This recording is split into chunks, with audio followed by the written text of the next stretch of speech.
As a renowned Islamic scholar, transformational speaker, teacher, and mentor, Abdul Fattah Adeyemi has inspired countless lives with his insightful lectures and compassionate guidance. Connect with a community of like-minded individuals seeking knowledge and achieving greatness.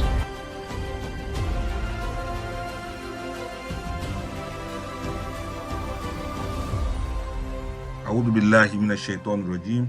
Bismillahir rahmanir rahim.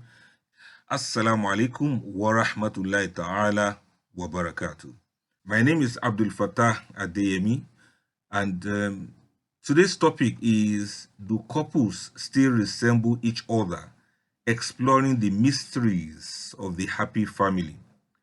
This is coming to you from the platform of Bainakum Family Counseling Center, and we are grateful to Almighty Allah who has given us this opportunity. On the word resemble, before we speak of couples, of families, of the way the faces of the couples have been etched with the map over the time, we must first pause at the threshold of this single reverberating word, resemble. It is reverberating throughout what we are going to discuss today, inshallah. Resemble. When we say, do couples still resemble each other? That word, resemble, is a word that hums with a quiet power.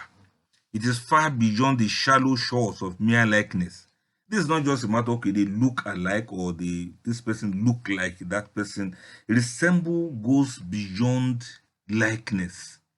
It does not simply mean to share the same curve of a smile or the same shade of an eye. You know, its roots dig deeper into the rich soil of meaning itself. To resemble is to that is, means again. That is, repeat, record. It means again, and then semble, from the Latin word simulare. It is to imitate, is to be like. So this again, resemble, this again part of it is not repetition. It is a return to a shared source, a reenactment of a common origin between husband and wife, just in this context. It is the language of the universe. When we say resemble, it's a special language that the natural world speak, that communicates to us that what is separate in form can be one in essence. It's like we have the cold water, we have the water in room temperature, and then we have ice block. They may not be in the exact same form, but they are the same in essence. The hot water and the ice block. Take also, for instance, a sapling resembles the mighty oak, that's the oak tree, not because it copies its contorted bark, but because it holds within itself the same singular oakness. The same thing with the banana-ness of a banana sapling. And the same thing with the palm tree. The small plant, the small palm tree has that palmness, the same as that of a growing palm tree. A big grown palm tree looks similar to the small miniature one that is just growing. So it is not as if the form and the size is actually the same, but they are the same in their palmness as a tree. The echo in the valley resembles the voice, not by chance, but because it's a physical manifestation of the same original vibration that is returning to the listener. So when you are in an empty room and you speak and you have an echo, it is not exactly your voice, but it is the resemblance of your voice in essence. The child's painting resembles the world, not through photographic accuracy, but because it captures the spirit of a house, a sun, and a tree. Their essential truth, not their superficial detail. If you ask a child to paint or to draw a happy face. The child will draw the smile, the eyes, the nose, the ear, not a photographic accuracy of what a human being that is smiling looks like, but in essence of what a human being is supposed to look like. And so when we say couples resemble each other, we are just trying to say that there's an essence about them that makes us to know that this one represents that. And so when we say a couple begins to resemble one another, we are also speaking of this deep metaphysical truth. We are not speaking of mimicry. We are not talking about imitation. We are not talking about photocopy or photography, but we are talking about a convergence of essence. Here are some synonyms that capture its deeper nuances, just like I'm explaining. And each of them illuminates a different facet of the phenomenon of resemble. Let's look at it this way. We have yaakis, for some to reflect. Yaakis. Akasa, yaakisu. Something to reflect. This is perhaps the most powerful synonym for this resemble we are talking about. It suggests that one person becomes a mirror of the shared inner world of the relationship. They don't just look like each other. Each individual reflects the combined soul of the partnership. Their face and bearing become the surface that shows the world the quality of their union. So, yaakisu may be a synonym of resemble, that is to reflect. You reflect something about me, I reflect something about you. Another synonym is embody, that's you just see from jasada, that's body. So you just seed means they embody each other. And to embody is to give a tangible physical form to an abstract idea. Something that doesn't have a form, we give it a form. Something that's just in the realm of ideation, we bring into a manifested reality in terms of tangibility. A couple comes to embody their marriage. They embody the values of that marriage. They embody the history of the marriage, and they embody the love that that marriage gives. They are the living, breathing incarnation of us. Not I, not me, but us. And this word carries a sense of active representation and manifestation. Take, for instance, now, you can't go to somebody's house and then you say you are looking for happiness. Okay, let's say the couples are happy. Yes, they are happy, but you can't find happiness tangibly. But when you see the faces of the couples, when you see the values of the couples, what they hold dear to themselves, and when you see the way they present themselves, you get to see that happiness written all over their homes without a tangible pen writing happiness on the wall. So to resemble in this case maybe that they have you just see they embody that happiness in that marriage. Or when you go to a house, you can't find love written on the wall. You can't check under the table whether you find love there. No, it is from what the couples do that will resemble love. It is what they present, what they value, what they show, and what they manifest in everything they do, in the way they rep themselves, in the way they present themselves. That is where you see love in action. So to resemble means to you just see to embody something. Let me tell you another synonym. That is you wrote dido. That is to echo something. Some word rodada. That's to echo something, reverberate something. This synonym beautifully captures the temporal and vibrational aspect of marriage. The actions, the expressions, and energy of one partner become an echo of the other. You get it now. It becomes the echo of the other one. One person does something, and you see that their shared experiences become manifest because this also implies a delay and a resonance. It suggests that a shared past is continuously reverberating in their present demeanor. That means they echo something about each other. either for the past things that they have experienced together or the present situation they find themselves. You see the husband echoing the wife and the wife echoing the husband in myriads of ways. So resemble may also mean echo. Another synonym is manifest. We call that yuzhir from the word zohara. You know, zohara al-fasar fil barri wal bahari, for something to become manifest. This is a word of revelation, the invisible bond, the third entity, you know, what we refer to as the third entity. This manifests itself in their physical presence. It is the process of the internal becoming external, the hidden becoming seen. Their growing similarity is the manifestation of their intertwined lives. It means if a man is happy, it could be a manifestation that he has a happy wife. If a woman is happy and joyous, it could be that she's manifesting what we did not see them do in the house.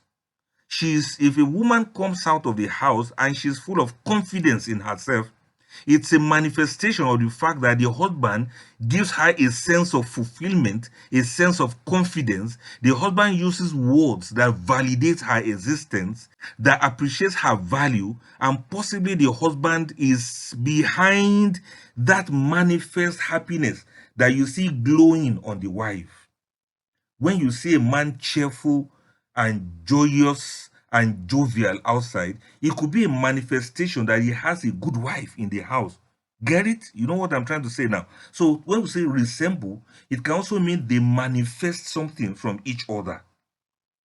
A very well taken care of wife. You don't miss her when you see her outside.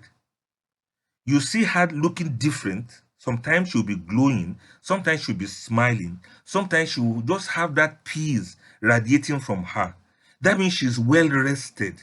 The husband didn't give her any headache at all. And then if you see a man outside looking nice, dressing well, appearing neat, he possibly is manifesting a wife that took very good care of him and that gave him good food to eat and also gave him very good food in the bedroom. You understand what I mean now? Get it? Another synonym of resemble is what we refer to as mirror. That's yuhaki. From haka, yuhaki. That is to mirror. It is similar to reflect we mentioned earlier on, but with a focus on the dynamic ongoing process. They mirror not just each other's faces, but their emotional states and inner landscapes. This word maintains the active living quality of the connection between husband and wife. They mirror each other in some ways. And so we say they reflect or they resemble each other, meaning that it's a kind of mirror. The husband does this, the wife does that. So they mirror each other's faces. If the husband smiles a lot, possibly the wife will also smile a lot. If the husband jokes a lot, possibly the wife will laugh a lot. So it's a kind of mirroring of what is going on in the house. And that's why they say if you don't like what you see on the face of your spouse, why don't you look at the mirror? Possibly your spouse is just reflecting the kind of thing you do. You come with malice, then your wife mirrors that malice back to you. You are very stingy, and then your wife reflects that stinginess back to you. Get it? So to resemble may also mean to mirror. Then another one that is similar to that is incarnate. That is utamathil. From the word mathala or utamathilu, a very deep and almost spiritual synonym. It means to be the flesh and blood version of a particular principle. The couple becomes love incarnate. You know, you don't need to look for definition of love when you see the two of them relate with each other. You don't need to look for definition of kindness when you see the way they relate with one another. Their resemblance is the physical proof of the abstract principle of unity that they have built together over many years. You know, they kind of, Allahu Akbar, like I said, they are love incarnate. They're also mercy incarnate. They're also kindness incarnate. They are care incarnate. If you want to see how couples show care for one another, you go look at these guys. You see, they are like love in form of human beings. So, in other words, too, to say they resemble each other, we also mean they have the utamathil of one another. They become mathal. They become example of one another. Then another synonym is yahmilu tabi'a. Yahmilu tabi'a. That is to bear the imprint of one another. And this phrase suggests a passive but very deep shaping. Each person bears the imprint of the other. They bear the signature of one another and of the relationship itself. They have the DNA of one another in one another. At a point, they will even almost resemble brother and sister born of the same family. If they follow it in a positive way, you see the imprint on one another. You see the sign of husband on the wife. You see the sign of the wife on the husband. If the Allah Akbar, if the wife is somebody who takes care of her physical appearance a lot, after a while, the husband too may begin to pick from there. If the husband is somebody that's very neat, after a while, you start seeing that imprint on the wife, and she's going to start getting neater and neater also. In a nutshell, I'm just giving you these synonyms. They look very, very similar to one another. Number one, I said yakis, that is reflecting each other as similar to resembling each other. Or we say you just see they embody each other, as similar to resembling each other. And then, as I also mentioned, you wrote did, that is they echo each other, echo what each other person does. Then they also have use hero of one another. They manifest one thing from the other person. And then you haki, they also mirror each other. And then you tamathil, they incarnate one another. And then they also yahmilu tomba, they bear the imprint of one another. In essence, while resemble speaks of similarity, these synonyms that I've mentioned, they reveal the process and the depth behind it. It's not just ordinary. The act of reflecting is there, the state of embodying is there, the resonance of echoing is there, and the revelation of manifesting a shared inner truth is also there. So this is the mystery that we approach. Not a quaint observation about aging, but a divine principle that is made into flesh. But the question now is, do couples still resemble each other? This is an invitation to witness the alchemy where love becomes visible, where you see love manifested in form of human beings. The husband and the wife, they transform into the concept of Sekina. We are looking for peace and tranquility. When you see these couples, they actually resemble peace and tranquility because they are now peaceful and they find rest in one another. Then you are looking for love and mercy. You find it in them because that is what they embody. That's what they represent. They represent love and they represent mercy. This is representation and this is resemble one another. Again and again, they resemble each other in this regard. So we have all heard the old folk wisdom when people say, look at them, they look so alike. Many of the time you see the couple, they look alike. Sometimes we glance at an elderly couple, their faces etched with similar laugh lines, their gestures are harmonized, and we see the truth in it. But the question also is, does it point to a far deeper, more breathtaking mystery at the heart of love and the happy family? There should be something about this resembling each other that will contribute to the family and the happiness in that family. If we harness it well, we'll be able to co-create, that's husband and wife, we'll be able to create the values and the ideals that marriage is supposed to bring if we understand it well and if we use it well. You understand what I mean now? I'm going to explain further now so that you see what I mean by whether they use this resemblance well or not. And this resemblance come in many layers.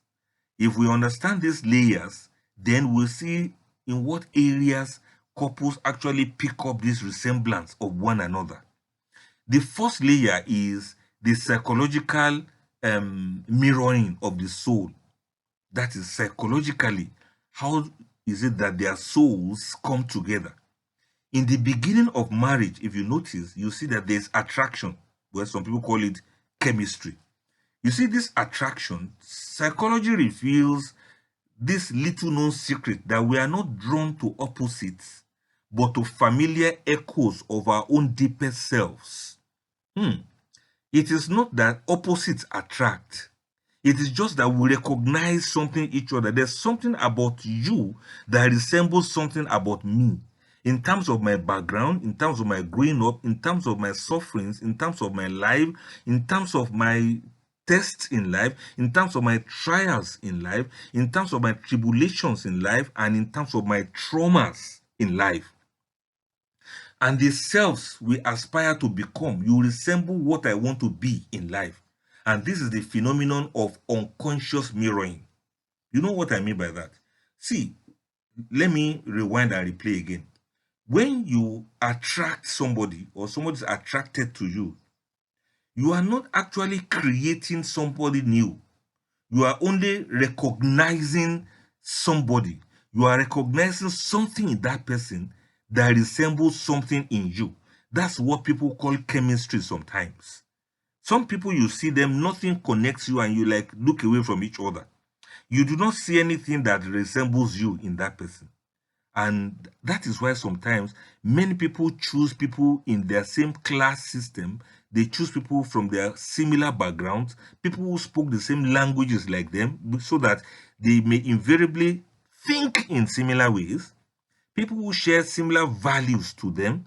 And you see, a man that drinks most of the time finds his wife in a clubhouse. And a man that does ibadah a lot may find a woman to marry in a Muslim program, in Asalatu. You see each other and there's something that resembles each other in one another. So we say you attract one another. Now look at it, that this is one of the layers now through which couples eventually come to resemble each other. Because from the beginning, they actually recognize something that gels, something that flows in one another. And so when we say unconscious mirroring, this is what psychologists say. It is the instinctive, automatic, and non-deliberate imitation of another person's gestures. It's an imitation of a person's speech patterns or their attitudes or their behaviors. It's so unconscious, you will not know you're actually mirroring them. You will not know you are imitating them. It's a fundamental holding block or building block of human rapport and empathy. That is where we begin to talk from. That's what sparks up conversation between us. It's something that signals deep-seated connection and understanding at a subconscious level. In a couple, it manifests as naturally adopting each other's phrases, each other's laughter, or physical postures. If you are funny, your spouse or your partner may likely pick that laughing gas that you emit whenever you are talking. You understand what I mean? So it's unconscious mirroring. That is one of the layer of this resemblance we are talking about. You begin to mirror each other without quickly recognizing that you're actually copying each other. A happy couple subconsciously begins to sync their rhythms. Her laughter picks up the cadence of his own. His speech patterns borrow her favorite phrases. But this goes deeper than mere mimicry. It's a process of what the scholars refer to as at-tanaduhun nafsi. At-tanaduhun nafsiya means psychic osmosis. Allahu Akbar. What do we mean by osmosis? You know, those of you who know biology very well, you know what osmosis is. But this one is a psychic osmosis. It's a deep, gradual, and sometimes unconscious process of internal exchange where the traits, the emotional states, the coping mechanisms, the way we react to things, the way we respond to things, and the perspectives of two individuals blend and transfer between them.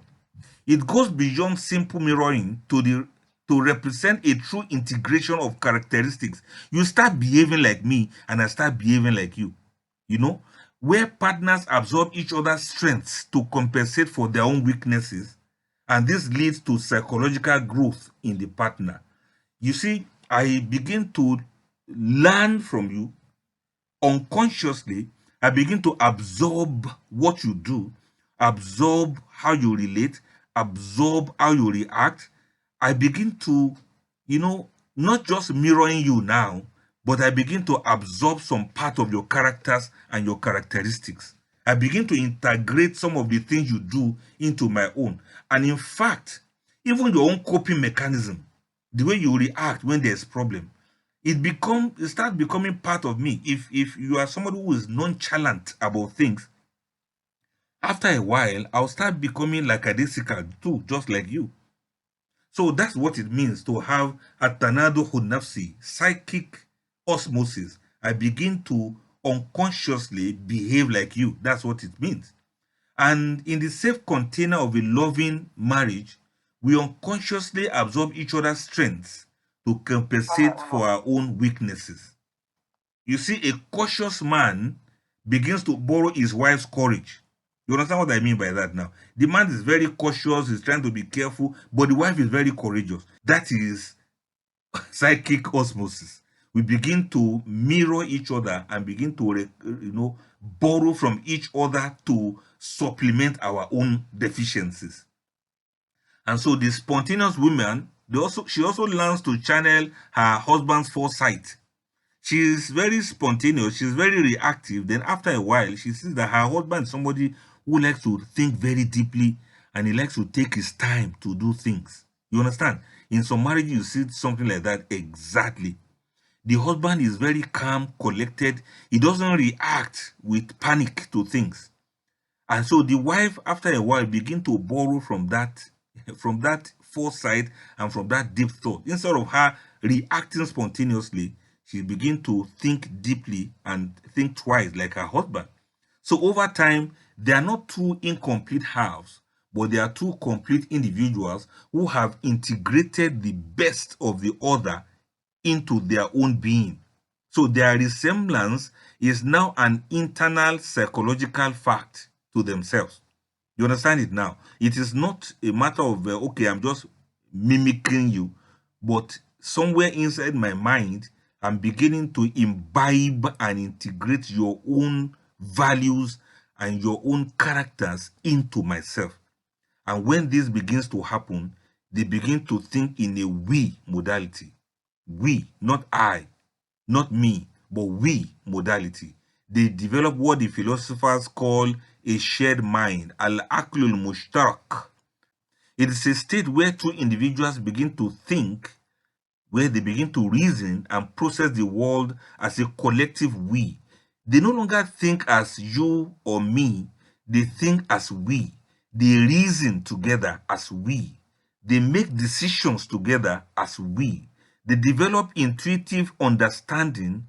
They develop a shared memories and a common intellectual framework that transcends their individual perspectives. It goes beyond what you think. It is what we think. And this is another mystery of couples resembling each other. We start thinking in the same way.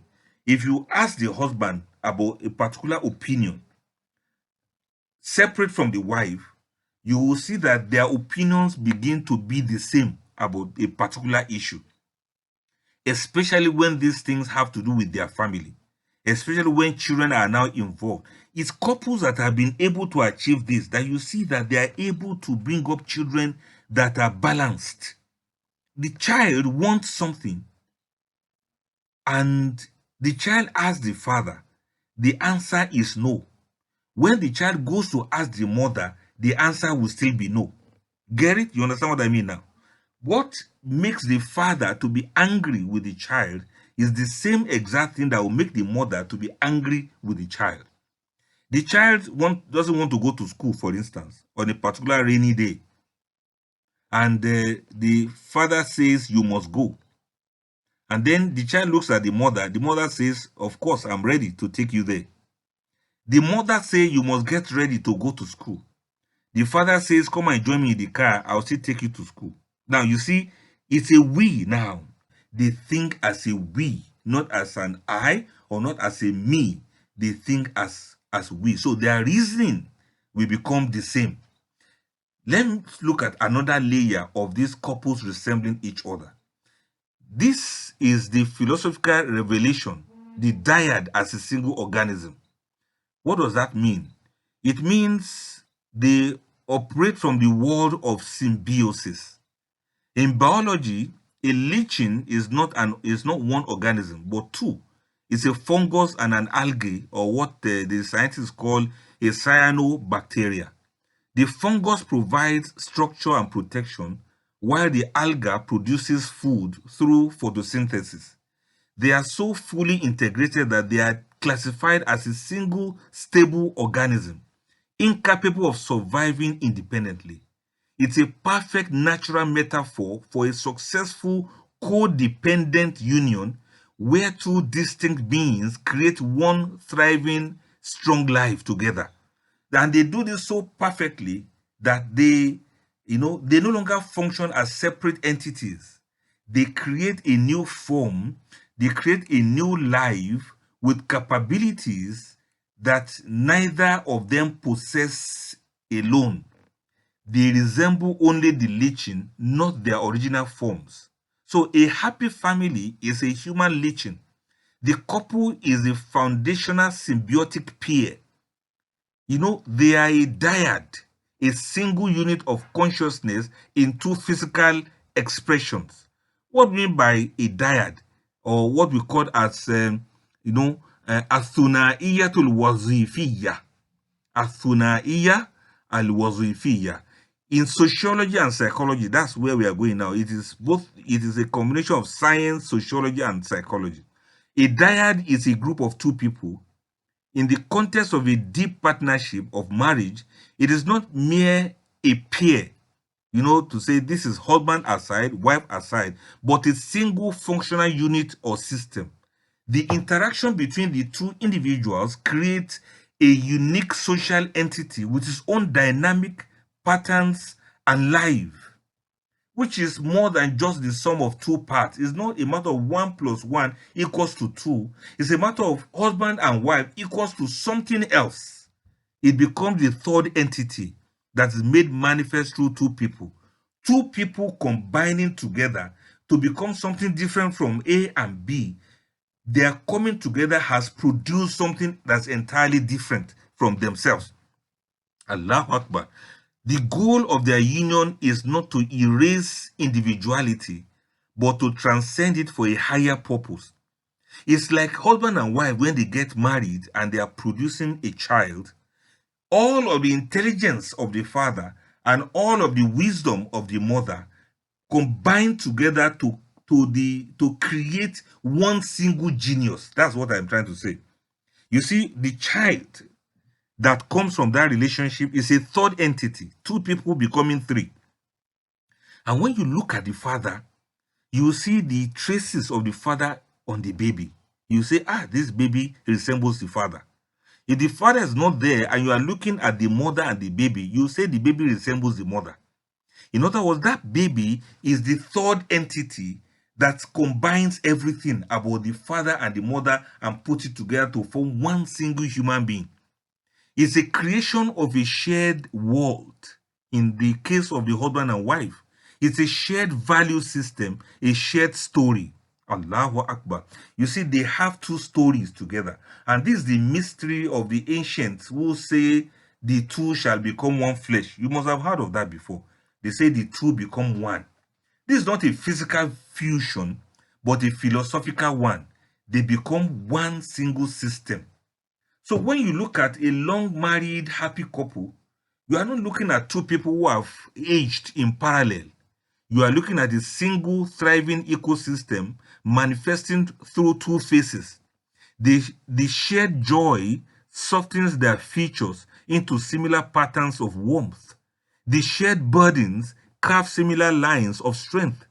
Their faces become a map, a living map of their shared journey. They don't just look like each other, they also look like their marriage. Now, you understand what I'm trying to say now? The husband and the wife joined together to produce a baby that's a third entity. This time around, if we're not going biological, if we say philosophical, We now say a husband and wife create a marriage. Should I repeat that again? The husband and the wife, both of them coming together to create their marriage. That their marriage is the third entity in this regard. Okay, let me quickly move on now so that you can get it much clearer. That was the second layer. Here's the third layer now. The third layer of resemblance of the couples resembling each other. That is the spiritual resonance, the shared horizon between husband and wife in a spiritual way. Here we move beyond the realm of this, of the physical to the spirit. Beyond shared interest lies a shared horizon, a common direction in which they are both journeying. For many, this is articulated through shared iman, faith, hope, and godliness. When two people pray together, they face the same Qibla, they bow their heads in synchronized humility, their souls are oriented towards the same ultimate reality. That's Allah. The Quran says, "Wa anna ila rabbikal muntaha." Indeed, to your Lord is the end of everyone. And then the Quran normally says, "Farika'u ma'arakin." Bow down with those who bow down. Do ruku with those who do ruku. Now, if husband and wife face the same Qibla, they share the same iman, they believe in Almighty Allah, and you see that the two of them have been growing spiritually, then you see they begin to resemble each other when it comes to matters of spirituality. This shared spiritual practice, this common reliance on a power greater than themselves, tawakkul ala Allah, this forges this forges a resemblance of the soul that is more powerful than any physical mimicry. Their hope is no longer a solitary flame, but a shared heart. Their patience in hardship is rooted in the same divine wisdom. They become patient because Allah asked them to be patient. They become obedient to Allah, so they most likely carry out the same things in resemblance of each other. Their compassion for others flows from the same wellspring of grace. Because Allah asked them to be generous, the two of them are generous.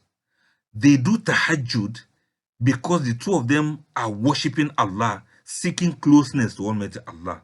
And so this is a spiritual resonance. It creates a unique countenance in them, a face that has surrendered, a posture that carries peace, eyes that hold the same light of a shared unshakable hope and faith in Almighty Allah. They begin to reflect not just each other, but the divine attributes they worship together. Allahu Akbar. They both understand Allah is Rahman. So they both carry out that attribute of mercy. They know that Allah is Ar-Rahim, the compassionate. So they both carry out the attributes of compassion. They both know that Allah is Al-Wadud, the loving. So they both carry out the attributes of love of Almighty Allah. So their resemblance becomes an evidence to their shared devotion and to their shared attributes of Almighty Allah. This is another layer through which couples can resemble each other when you do spirituality almost in the same similar way. Get it? All right. Let me mention the fourth one now, and then we now connect all of them together. The fourth layer of resemblance, that is area through which couples can resemble each other, is through the world view. The world view meld, the shared lens at looking at life. A couple's worldview, their fundamental beliefs about whether the world is fundamentally good or threatening, whether people are trustworthy or suspect, whether life is a gift to be cherished or a trial to be endured, begins to merge. We normally say that marriages are meant to be enjoyed, not to be endured. These couples now, if their worldview is that marriage is meant to be enjoyed, you are going to see that the two of them will mutually start enjoying similar things. And so they begin to resemble each other in the way they enjoy their marriage. Even when it comes to bedroom matters, you see the husband is giving joy to the wife is responding with joy, and she's giving joy to the husband is enjoying the wife is enjoying the husband. You understand what I'm trying to say now? But if their worldview is that marriage is meant to be endured, you see them giving certain pains to each other, and the two of them will be struggling to endure each other, struggling to tolerate one another, struggling to cope with one another. Every day they will be coming up with how to forgive each other, how to move on with each other, how to avoid resentment about each other. They will be Allah Akbar, they will now be doing damage control. They will be preventing offending each other rather than saying things that will make each other to be happy. I want to hope you are following what I'm trying to say. They will not be tiptoeing, not wanting to offend each other, but they will be speaking freely without editing each other, because their worldview is that my husband is my friend and my wife is my friend. Not my husband is my ATM machine, is my machine for making money. Not that my wife is a baby making machine. My wife is my partner for life. Now, imagine two lenses, each ground by different life experiences, now placed together. Over time, through countless conversations and shared interpretations of life's events, the grind of each lens changes. They converge to form a single compound lens through which they both view the world. That is another layer, the layer of worldview. He learns to see the potential for goodness where he once saw only risk. And then she also learns to incorporate prudent caution into her innate optimism. They develop a shared narrative, a common story that they tell about their lives. Allah Akbar. This worldview meld is why they often answer questions in the same way. They finish each other's sentences and they react to external events with a unified, almost instinctual response. Their minds have become a single sophisticated instrument for processing reality. They look at life in the same real way and they relate with each other within that reality that they share with one another. When a couple doesn't share the same worldview, no wonder they live a life of mystery, a life of sadness, a life of manifest incompatibility that is very crushing and destructive to their psyche. And then they begin to philosophize the matters of divorce. And they begin to fantasize a life without one another. Get it?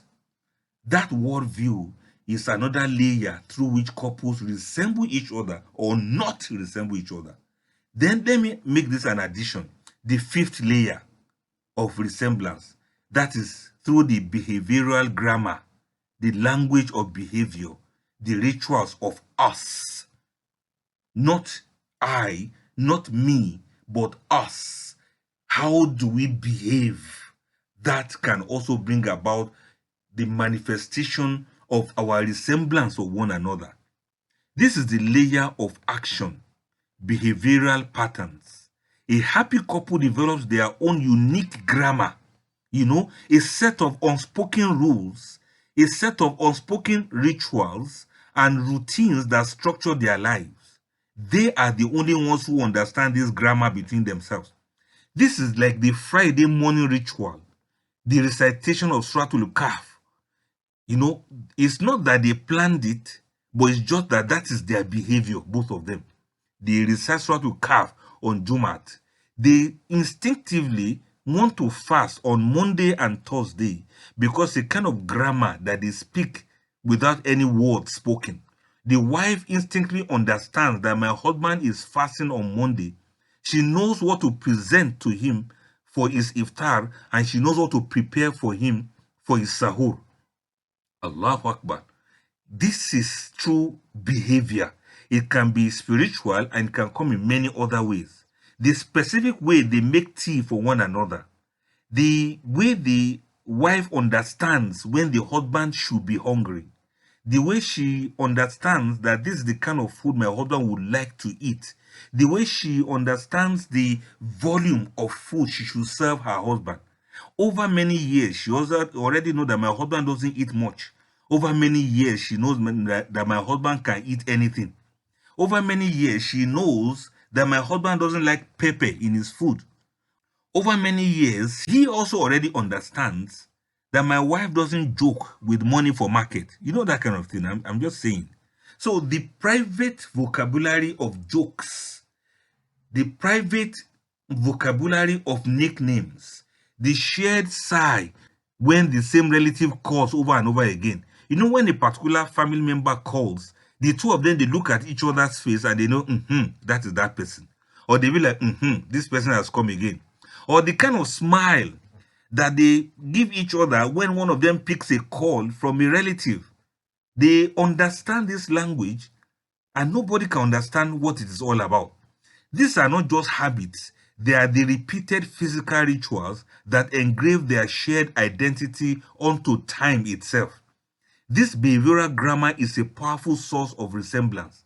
It synchronizes their daily rhythms, their gestures, and even the metabolic cycles. Allahu Akbar. They start to prefer the same foods, they enjoy the same pastimes, and they watch the same movies, and they retire to sleep almost at the same time.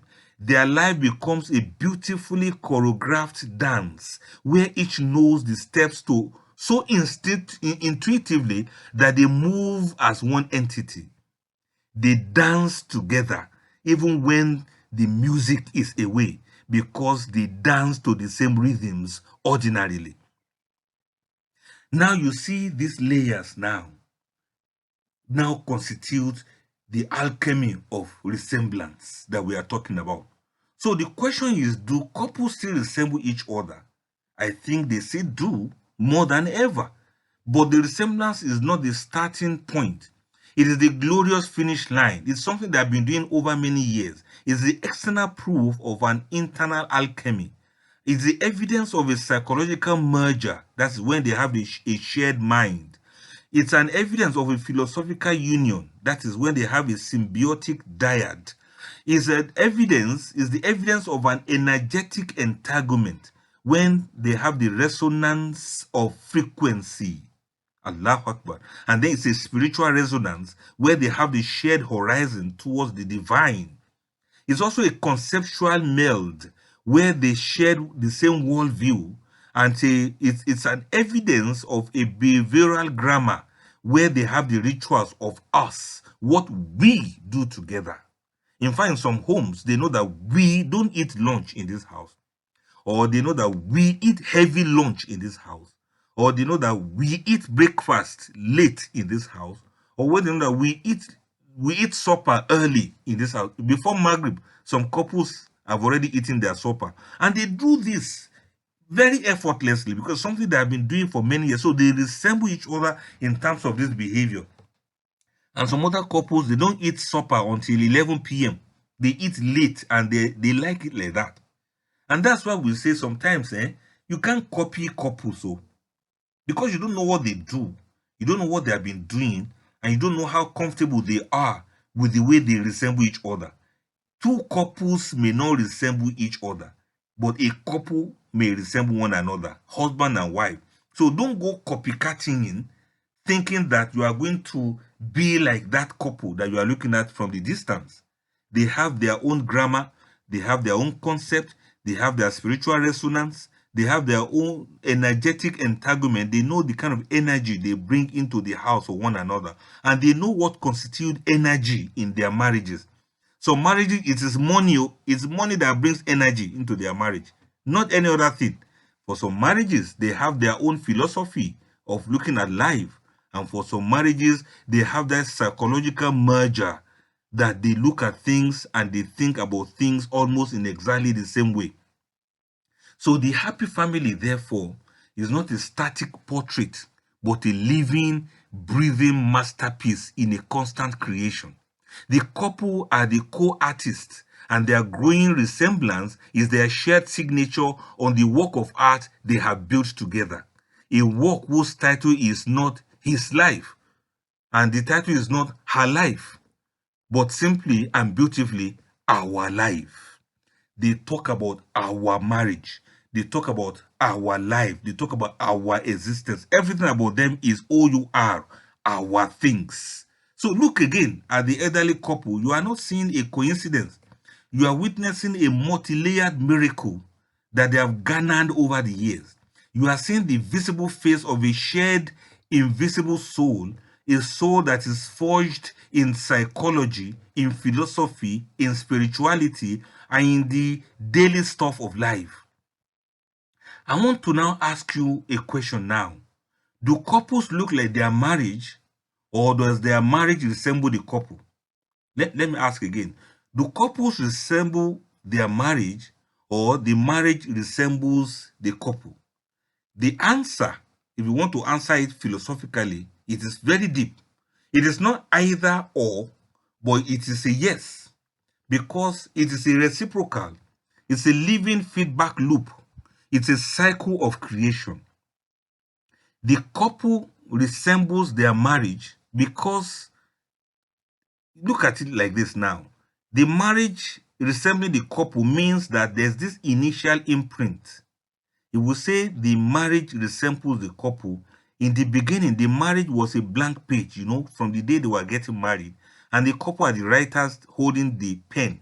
They are the ones that would determine, both of them, what this marriage would look like, but they have to make their own input into it. So the raw material of the relationship, the initial texture, the color, and the potential form of that relationship is dictated entirely by the individuals who enter into that relationship. Do you understand what I'm saying now? Take, for instance, now, there's the personal architecture. Each person brings their own inner architecture, their unresolved traumas, their very bad upbringing, their cultivated virtues, their hidden fears, and their boundless capacities for love. Everything put together, good and bad. A union of two healed, whole, and generous spirits will, from its very first day, resemble a palace under construction. If each of them were to be good people, if the two of them were to personify Prophet Suleiman and Bilqis, you will see that while Suleiman comes with his kingdom, Bilqis will also come with her queendom. Get it? So it's a merger. It will be a marriage of a royal couple. The husband has the mentality of a king, the wife has the mentality of a queen, and the two of them bring themselves together to create a kingdom and a queendom. They create a dynasty of royalty together. It becomes a union that is forged from security. But if the two of them were bringing their traumas into that marriage, I'm talking about what everybody is coming to contribute this time around. If you want to know whether the marriage resembles the couple or the couple resembles the marriage, just probe into what each of them brought into that marriage. If it's a union that is forged from insecurity and unspoken wounds, it may initially resemble a fortress with high walls and guarded gates, but the marriage at this stage is going to become a perfect mirror of the inner world of the couple. If the two of them are bringing troubles into the marriage, then before you know it, that marriage will start becoming a prison. It becomes a prison yard of a sort. Allahu Akbar.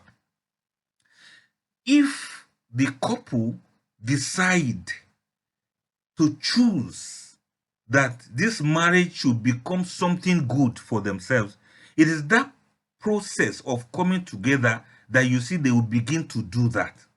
So in this first movement, the couple is the cause and the marriage is the effect.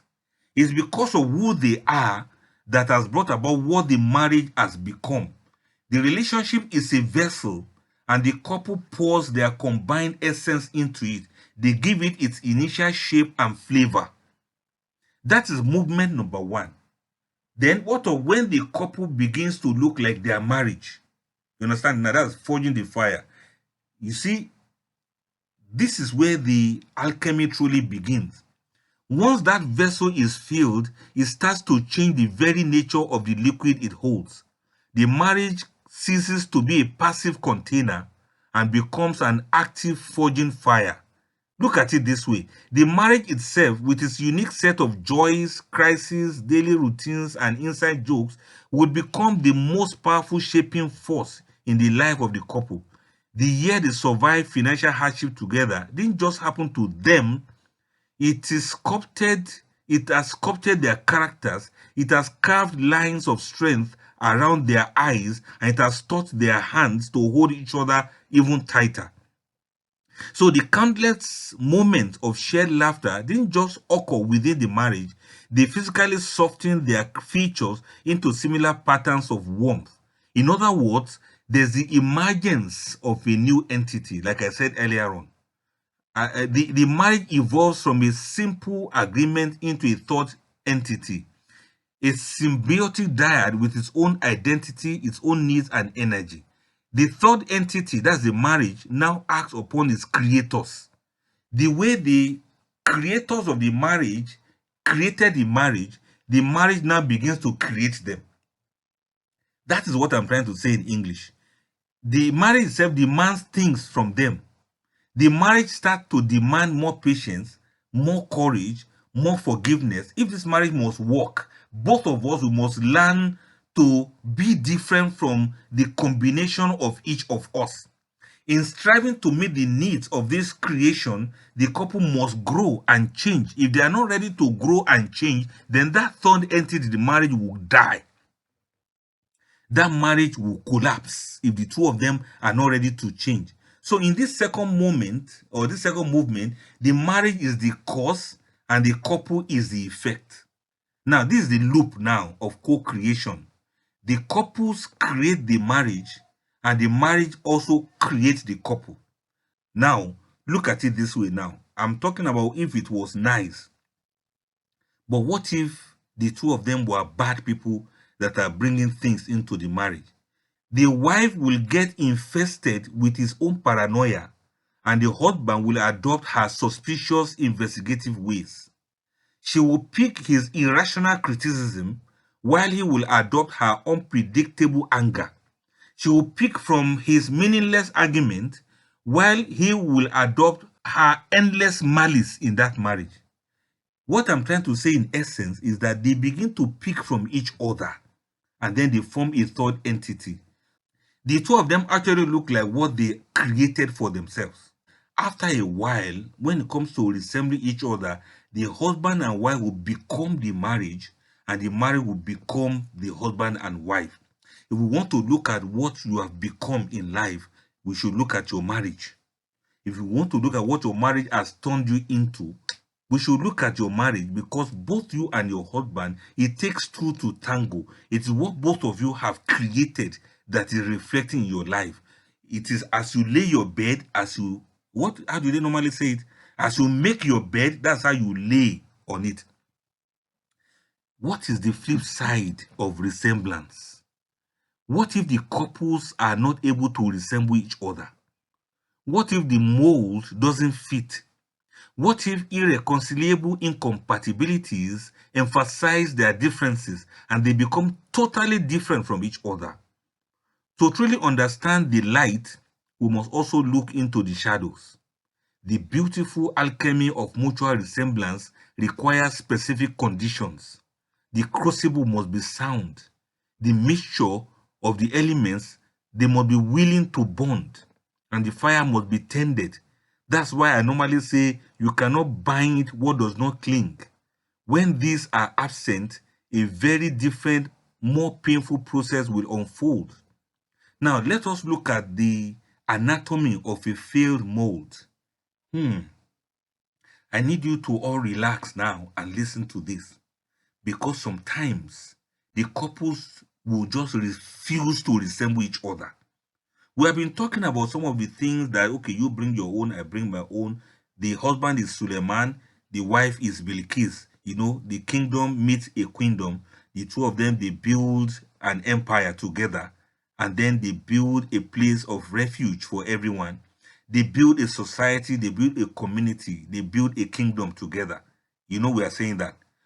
What if it is not a righteous person that has married a righteous person?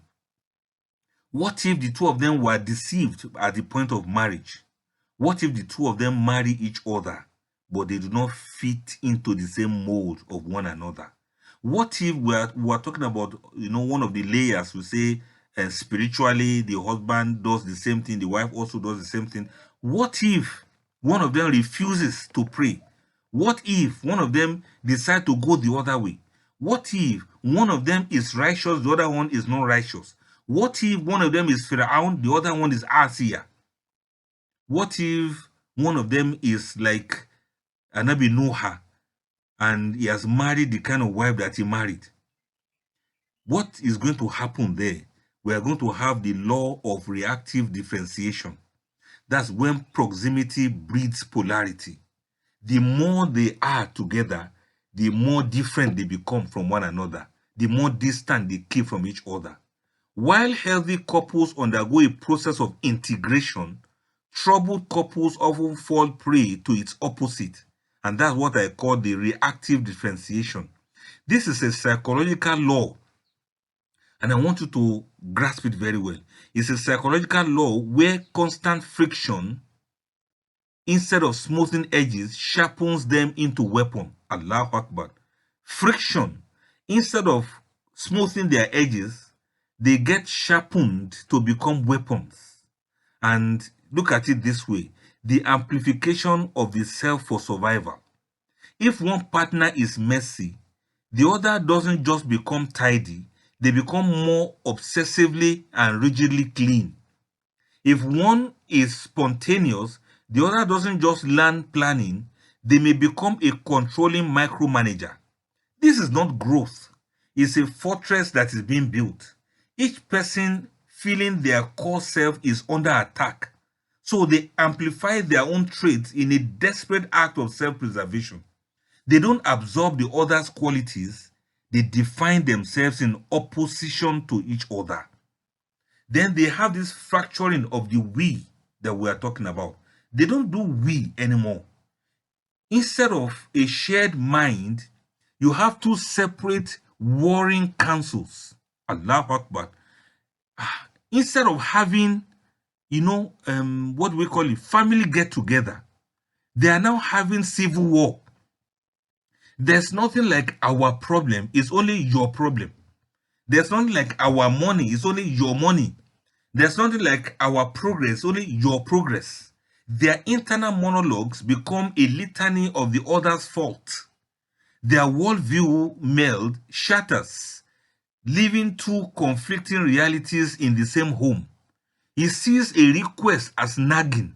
She sees his silence as abandonment. They are not looking through the same lens. They are arguing about which lens is real, which is fake. They become like the bee and the housefly. They don't see the same thing. They may resemble each other in some ways, but they don't do the same thing. Allahu Akbar. The bee produces honey. The housefly produces disease. That is what it means when they have the fracturing of the we, when they do not resemble each other. They may look alike in some ways, but what they do becomes different from each other, and this makes it to be unreal for them to stay together. There's also the sculpture of resentment. We spoke of a shared soul earlier on. In this state, they have a shared wound instead of a shared soul. They have shared sadness instead of shared joy. They have shared failure instead of shared success. Allahu Akbar. And this wound that they created has a physical sculpture. It has something that is manifested physically.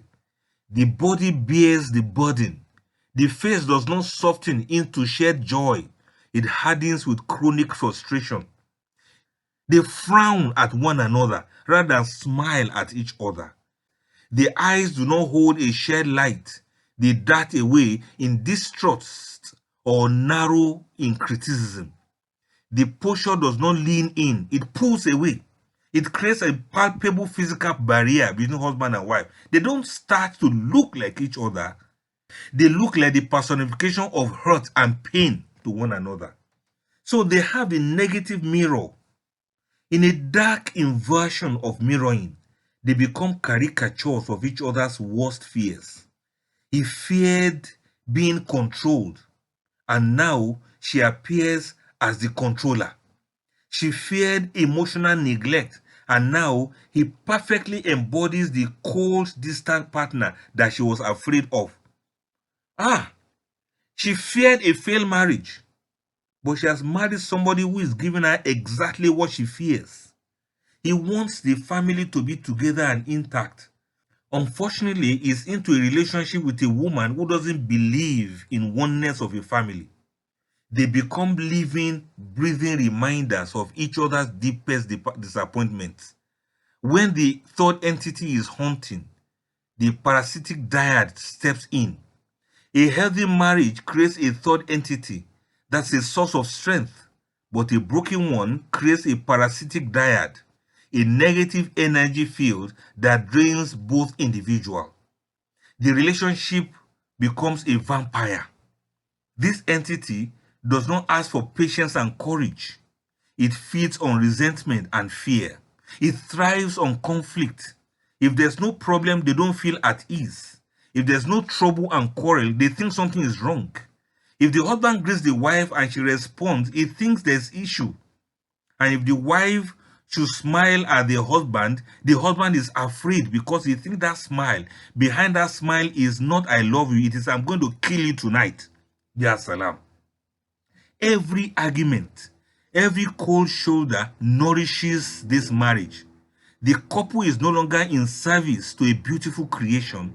They are trapped in a dysfunctional system that consumes their joy, that consumes their peace, that destroys their individual vitality. They bring negative energies towards one another. Ya salam. And they they are on the path of the divergence. Instead of a convergent path, their life trajectories violently diverge. He buries himself in work, whereas she pours herself into the children, or a totally separate social cycle. The husband becomes a workaholic. The wife pays attention only to her children, neglecting the husband altogether. They develop different friends. They operate within different social cycles. They have different hobbies. They have different schedules. They live different lives, all in a desperate attempt to carve out an identity and a space that the parasitic relationship has stolen from them. They become more themselves, perhaps, but a hardened, isolated, and defensive version of themselves. They become utterly unrecognizable to the person they once promised to love. They don't even recognize each other again. The thought that goes silently in their mind is, how did we become like this? We promised to love each other. We promised to protect each other. We promised to get each other's back. But unfortunately, we have become more of ourselves in an individual way rather than more of each other in a collective manner that a marriage requires. They become like a tree that has one trunk but two branches growing apart from each other, and they will never meet again. There is this unmolding. It's a philosophical, psychological, and spiritual crisis for these couples that refuse to resemble each other. This failure to resemble is not just a relational one, it's a philosophical rupture. They have the shattered narrative. Their shared story becomes a story of betrayal and misunderstanding. Ya salam. Allahu Akbar. Allahu Akbar. It is not a honor movie, it is now a horror movie that they are going through. They are creating a storyline for themselves, and this story is a story of tragedy, not story of comedy. There's no how we overcame so and so in their marriage. It is only how I was offended. There's nothing like how we survived and we became rich. It is how he betrayed me by marrying another wife. It's not a story of how we overcame our challenges in life, and we grow together. It's a story of how he kept malice with me, how he is married to his job, how she no longer respects me, how we quarreled and quarreled and quarreled to the extent that we begin to hit each other physically. The meaning they once built together collapses and leaves a vacuum that nothing anybody tells them is able to fill. The promises are all broken already, and the two of them only have the story of how the other person is bad, not how this person has come to my life and made my life to be better. Ya salam. The spiritual divorce between them is so much so that if a shared spiritual horizon once existed, it has fractured. Prayers now feel hollow. The shared faith that was meant to be a refuge becomes another battleground, with each perhaps believing Allah is on their side. Imagine, can you imagine? Can you imagine couples praying against each other, hoping that Allah will answer their own prayer against the other couple? The wife reads Kursiyu at the husband, and the husband reads Falak and Nas to the wife. Allahu Akbar. The wife reads Alam Tara Kaifa against the husband reads Tabati Yada against the wife. Allah Akbar. Instead of a shared countenance of peace, they wear the solitary mask of spiritual loneliness. The home transforms from a playground to a battlefield. And when these couples wake up for tahajjud, they are actually doing tahajjud against each other. And the husband will be reading Surah Al-Kahf on Friday, not because of the reward, but so that Allah will protect him from the evil of his wife.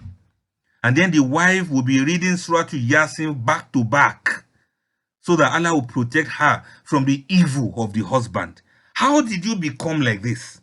This is when, rather than resemble each other in a positive way, they resemble each other in mutual enmity against one another. So the mold does not always fit. That's what I'm trying to explain to us. Couples don't always resemble each other positively. And the mold of the couples coming together may not always fit. That's why I say you cannot always bind what does not cling. The potential for a shared soul exists in every union, but it's not a guarantee. It's a potential that must be realized through choice, through effort and grace, in fact, through prayers. The ultimate truth is this: a marriage is a force that will shape you, whether you like it or not. The only question is how. Your marriage will make something out of you. What your marriage will make of you is what we don't know. But in reality, it is a force that will surely shape you. In love, it shapes you through the gentle, persistent pressure of empathy, of sacrifice and shared joy, like water that is smoothing stone over millennia, creating something beautiful and connected. But in strife, in the opposite of love, in hatred, in fight, in argument, in enmity, in resentment, marriage will shape you through the harsh, reactive blows of resentment, through defense, through pain that you cause each other, like waves crashing against a cliff, not smoothing it, but breaking it apart into separate, isolated rocks. The couple who do not resemble each other are not a mystery. They are a map of a different journey, one not of convergence, but of collision. There is strong evidence to the fact that while love can be a unifying force, the absence of its ingredients, that is safety, vulnerability, and mutual surrender, can be a powerfully divisive one if care is not taken. Now, let us conclude now with this wisdom that I want to share with us. The responsibility of your shared face. We have journeyed through the landscapes of the soul, from the sunlit peaks of harmonious union to the shadowed valleys of painful divergence. And that's why we are giving those examples of when couples resemble each other in a positive way and when couples refuse to resemble each other and that becomes something that is negative. We have also seen where there's a husband and there's a wife. The two of them are the ones who becomes the crucible. They bring their characters and behaviors, including their traumas and their stories. They bring it into that marriage, and the marriage becomes a third entity. The couples affect the marriage, the marriage affect the couples. The couples determine what the marriage will be like. The marriage now determines what the couple are going to become. The evidence is before us. It is etched not only in the lines on the face of the couples we see, but in the very stuff of reality itself. What is reality? The reality is that a marriage is not a passive state of being. It is the most active and potent sculpting force in your adult life. Do you now see what some couples have turned each other into? Some have brought so much strife and misery, sadness into each other's lives that they have both become monsters. They have turned a family get-together into a cold war. The husband has transformed into a rattlesnake. The wife has transformed into a scorpion. They trade in poisons and they pay with pains. They now shout, they now scream, they curse. They swear for each other. They keep malice. They get defensive. They become secretive. And they push each other into emotional, if not physical, infidelity. On the other hand, some couples have served as a safety haven for each other. They now speak softly. They show more kindness. They get more selfless. They do more ibadah. They increase each other in knowledge and iman. They give each other rest of mind, and they are the best thing that has ever happened to each other. The great wisdom to be learned is this: you are both the thread and the cloth of each other. With every word spoken in kindness or in spite, with every gesture of understanding or every act of selfishness, you are weaving and sewing your own soul and the soul of your beloved together. You are actively deciding what your shared face will look like, whether it will be a countenance of peace that puts others at ease, or it will become a mask of tension that warns them away. This is not a burden, but a responsibility. It is the ultimate creative act of marriage. Therefore, let this be your encouragement and your advice. To the couples that are building their resemblance together, be very intentional architects of your third entity. I want you to nurture your marriage with your shared prayers, with your inside jokes, with your chosen rituals to get each other's back, with a surprise massage in the back, with your surprise gift once in a while, with your words of affirmation and your distinct, clear language of love. When friction arises, I want you to see it not as a threat, but as a necessary friction that polishes the stone to a brilliant shine. Remember that you are not fighting against each other. You are fighting for your marriage. You are not on different corners of a boxing ring. You are actually a team on the same side. If there's quarrel, if there's misunderstanding, you should know that it's because you are honest. That's why you are quarreling. It's because you are not deceiving each other. That's why you are misunderstanding each other. And it's because you are striving to understand one another. That is why you are misunderstanding one another. It is not a fight. It's a strive to understand each other. Don't look at it as a bad thing. Look at it as something that you are working on. And that's why marriage is a building. It's a continuous process. You keep building and building. And that's why even when a house is completed, built, you still call it a building, because it is something that doesn't end. So you should choose empathy. For you couples that are building your resemblance, choose empathy even when you feel misunderstood. Choose to soften your jaw and reach for a hand, even when your instinct is to cross your arms and turn away. Choose to stay, even when you feel like walking away. You are creating a masterpiece that the world desperately needs to see. The world desperately needs to see a living proof to the power of love. And the responsibility lies on you to show the world that couples can still love each other regardless, to show the world that couples can still stay together even when they have offended one another, to show the world that couples can still forgive one another even when they have been estranged against one another, to show the world the power of love and the greatness of mercy. As for the couples that are feeling the molds will break, as for the couples who are not resembling each other, I want you to look with courage at the sculpture you are becoming. If the features are hardening into something you do not recognize, know that this is never too late to change your tools. The chisel of criticism can be swapped for the sandpaper of patience. The hammer of contempt can be laid down for the polishing cloth of gratitude. Seek the water of grace through conversation, through counseling, through a return to the shared spiritual horizon that first united you. Do not let the story of you become a story of two solitary islands. The most powerful resemblance is often forged in the fires of repaired rupture that will make the bond to be stronger and beautiful than ever before. Don't give up on each other so soon. Work on it. And I believe strongly that somehow it is still going to work. It may not be perfect, but the fact that you are able to understand and recognize what I'm telling you today will make you to see that you are actually pulling apart. And when you recognize that you are actually pulling apart, why don't you make a U-turn and begin to re-fix your marriage and begin to repair your marriage and begin to resolve your issues so that you can begin to resemble one another in a positive way.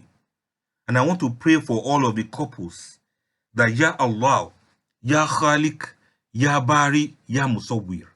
All of you couples that are listening to me now, I pray for all of you, whether you are resembling each other or you are repairing one another, or you are refixing your marriage, or you are reconsidering continuing together, or you are repeating some of the hurts of the past and you now want to repair it and move forward in life, or you are reliving the life of the trauma you have been through, but you now want to turn a new leaf and to record what is good in your record of goodness in the sight of Allah.